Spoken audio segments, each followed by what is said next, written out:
Hello les amis, je vous retrouve pour une nouvelle vidéo sur le football européen et la Ligue des Champions 2024-2025 et je vais vous présenter le match RB Leipzig contre Sporting du Portugal. C'est un match qui a lieu ce mercredi 22 janvier 2025 à 18h45 pour le compte de la 7e journée de la Ligue des Champions. Alors, le RB Leipzig, c'est le 34e qui reçoit le Sporting du Portugal, le 17e. Dans cette vidéo, je vais revenir sur le classement de la Ligue des Champions avec les statistiques des deux équipes. On verra aussi les résultats et le calendrier de ces deux équipes dans cette compétition. Puis on enchaînera par le classement des meilleurs marqueurs et des meilleurs passeurs de la Ligue des Champions 2024-2025. On verra également les 10 derniers résultats, toutes compétitions confondues, les stats du RB Leipzig et du Sporting du Portugal. Et on terminera par les compositions d'équipes et tactiques éventuelles, ce qui nous permettra d'avoir une idée et une tendance à cette rencontre. Alors donc, au classement, je rappelle que c'est une poule de 36 équipes, qu'il y a 8 journées, donc il reste que 2 matchs, 6 points possibles. Et les 8 premiers seront en 8e de finale. De la 9e à la 24e place, les équipes joueront des 16e de finale. Au-delà, les équipes seront éliminées.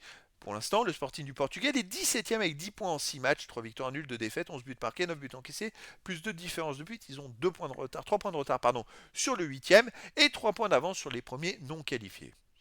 Le RB Leipzig de son côté est 34e avec 0 points en 6 matchs. Ils ont tout perdu, 6 défaites, 6 buts marqués, 13 buts encaissés, moins 7 de différence de but. Alors, ils ont fait 6 défaites, mais ils ont que moins 7 de différence de but parce qu'ils perdaient quasiment tout d'un but et un seul match de 2 buts.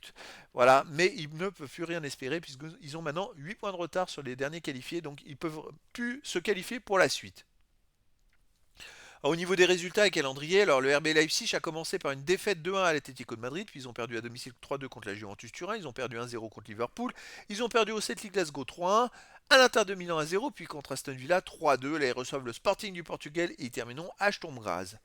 Le Sporting de son côté a commencé par une victoire contre Lille 2-0. Ils ont fait ensuite un partout au PSV Eindhoven. Ils ont gagné 2-0 à Sturm Graz. Ils ont battu Manchester City 4-1. Puis ils ont perdu 5-1 à domicile contre Arsenal et ils ont perdu 2-1 au Club Bruges. Là, ils vont à Leipzig et ils recevront Bologne à la dernière journée. Au niveau des meilleurs marqueurs, pour le Sporting du Portugal, il y a Gyökeres qui est quand même quatrième meilleur marqueur ex aequo avec 5 buts en 6 matchs. Il n'y a pas d'autres joueurs des deux équipes dans les 18 premiers pour l'instant. Pour les meilleurs passeurs, il n'y a aucun joueur des deux équipes dans les 18 meilleurs passeurs de la Ligue des Champions pour l'instant.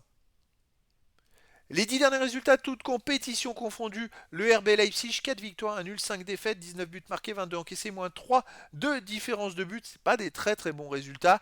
À domicile, il reste quand même sur une victoire 4-2 contre le Werder de Brême, une victoire 2-1 contre l'Eintracht Francfort. Sinon, ils ont aussi perdu 3-2 contre Aston Villa. Ils ont battu aussi l'Eintracht Francfort en Coupe d'Allemagne 3-0. Et avant, ils avaient perdu 5-1 à domicile contre Wolfsburg. Donc des résultats très très mitigés en ce moment. Le Sporting du Portugal, sur les 10 derniers matchs, 5 victoires, 3 nuls, 2 défaites, 17 buts marqués, 12 buts encaissés, puis 5 de différence de but. Le Sporting reste sur 8 matchs de suite sans défaite, avec 5 nuls et 5 victoires et 3 matchs nuls. À l'extérieur, il reste sur une victoire 3-0 à Rio Ave. Sinon, ils ont fait 4-4 à Vitoria Guimarães. Ils ont fait 0-0 à Gil Vicente. Ils ont perdu 2-1 au Club Bruges et 2-1 à Moreirense. C'est pas une équipe qui voyage forcément super bien. Et c'est pour ça que même si Leipzig a tout perdu, je verrais bien une victoire Leipzig 2-1 contre le Sporting du Portugal. Ils auront à cœur de se rattraper dans cette compétition. Donc je verrais malgré tout une victoire de Leipzig. Après, dans le foot, tout est possible. Au niveau des compositions d'équipe et tactique, pour Leipzig, on aurait du 3-5-2 et gardien Gulaxi, défense Sewald, Orban, Gertruda, milieu de terrain Baku, Baumgartner, Aïdara, Vermeeren, Xavi Simons, attaquant Openda et Sesco.